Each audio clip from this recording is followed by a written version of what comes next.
Okay, I know I'm being dramatic and that graphics aren't dead and oh, it's just trends, they come and go, but I like the drama. I'm kind of just pro drama right now, and I actually just also want to emphasize my affinity for graphics by being anti-minimalism. We need to reject modernity and embrace tradition.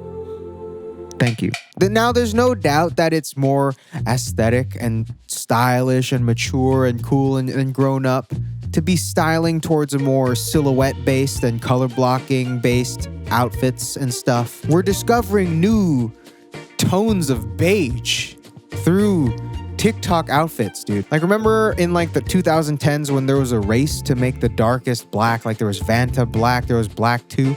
We gotta start coming up with new ways to say beige, taupe, cream, sand, tan, eggshell, off-white, cream. Did I say cream already? I don't even know. Look at this spread, bro. Look at this spread. Like, that is where fashion is going. Running out of names for these colors, dog. I don't know. I just want to be a hater for a little bit. Let me be a hater for a little bit, all right? But this is cool, I guess. You know, you're finding different ways to be boring. But hot take. I'm gonna say a hot take real quick. And I know hot. This is a picture of me with a face full of Carolina Reaper hot sauce. Here's the Scoville thing, dude. That is the top dog. But hot take, I don't think graphics are dead. I feel like people are just too lazy and also not good enough to find good graphics. And it's easier to find new shades of beige. Aged plastic. You know what I mean? Like when old Mac computers get brown and stuff. Okay, I'm done hating on the color beige. Fingernail. New color just dropped. But also real quick before I go too crazy, I launched another channel with my friend Kurt and Adrian, and it's an anime channel where I'm just hating on anime all the time. Every other week on Thursday, I'm hating on anime. So if you're interested in anime and you want to be pissed off at my takes, please go watch it. It's amazing. We're going to go crazy. Third Impact on everything. Third Impact YT. It's Third Impact. Everything's in the description. Third Impact. Third Impact. Remember that. Third Impact. Okay. Along with the video. Third Impact. I like to think of graphics like sampling in music. You know, I think there are very tasteful ways to do it, and there are people that are very good at it. But also, I feel like people get really lazy with their samples too. You know, it's really easy to just get lazy and clip an 80s funk song and throw it over a house beat, or, you know, clip some 70s R&B song and then put it over trap hi-hats and call yourself Drake for both, actually. Both of these are Drake, actually. I'm just gonna be a hater the whole video. But when sampling is done right, I feel like it adds another dimension to the song. You know, it's very seamless. You almost don't even realize it's there. But when it's sloppy, it's distracting, it's corny. And with graphics, I feel like it can kind of be the same way. And emphasis on that lazy and distracting part, because I feel like that's kind of where the world's at right now. In terms of the good stuff, though, obviously iconic Raf's work with graphics is probably the most notable use, especially in like high fashion and avant-garde and all that. But I think in terms of streetwear, where I feel like graphics are kind of the bread and butter of it and it's kind of dying off, I feel like Undercover and Cavempt are two of my favorite brands that kind of do an amazing job at incorporating graphics in their design language. And if we're going back to the sampling example that I just made, Undercover does an amazing job at literally sampling graphics from other mediums and translating it to fit into clothes. First thing that just popped into my mind off the dome. What they did with like the Clockwork Orange, the movie. This is a very jarring example. Probably not the best example now that I think about it. Okay, but here's some other examples where I have time to think and actually find them. I feel like these are amazing and they do a great job at actually making really good clothes. And it's like you don't even need to know the source material here. They're just good clothes that are sampled from other forms of media. And now Cavempt, on the other hand, has a totally different approach to the use of graphics in their clothes. Just the use of like obscure drawings and shapes and textures that all kind of fall into graphics. And I think it's brilliant. They're the only one really doing stuff like this, and they're at the height of the use of graphics in fashion, I think. But now we get into the bad examples.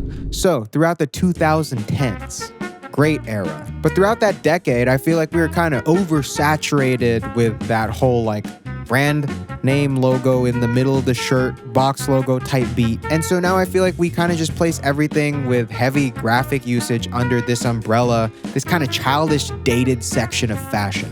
They're kind of associated with each other almost. I mean, it's really just the streetwear section of Grailed, really. That category is like when you're hungry in the middle of the night and you go and you open your fridge and there's nothing there. And then a couple minutes later, you go back and check again, and again, there's nothing there. And then you come back a couple more minutes later in hopes that there will be something new this time, when in reality, there's nothing there.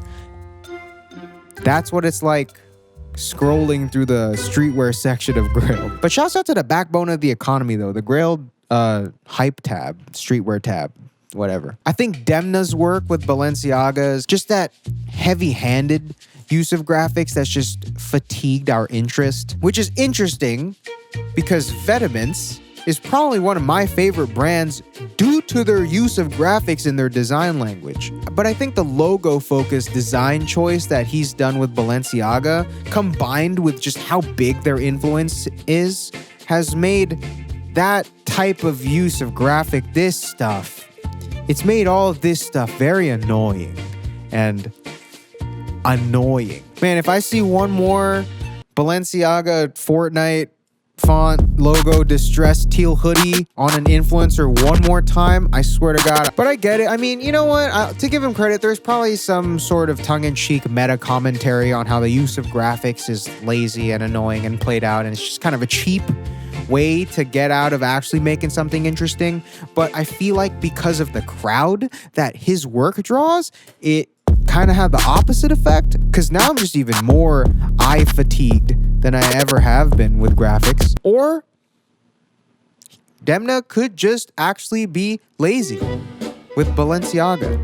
A Balencia later. Still my favorite blue chip designer though. That guy is I love that guy. I just think the work he's done, or at least the commercial work, I should have labeled it as that way earlier. I feel like the commercial work he's done with Balenciaga is just doesn't hold a candle to like more experimental stuff. Okay, so now how do you find good graphics? What makes a good graphic, you know? What does that? You know when you see like a cool vintage shirt and it's just sick and it's cool and you don't know why, but you look at it and you're like, this is a nice, cool shirt.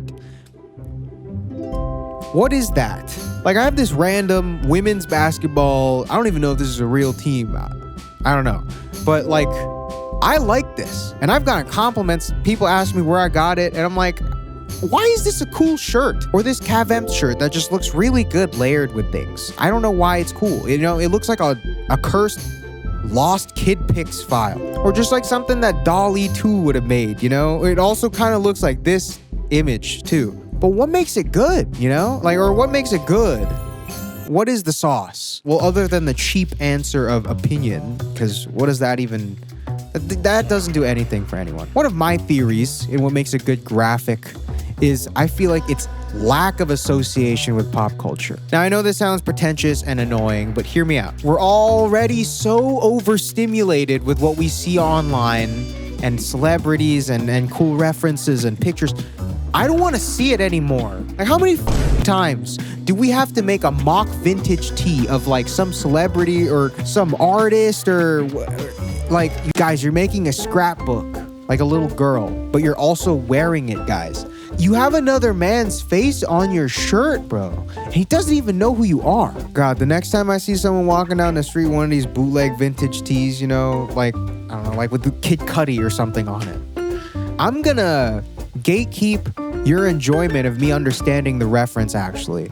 I'm gonna pretend like I'm a parent that sees a meme for the first time. Who is this? Who is this? Is this your friend?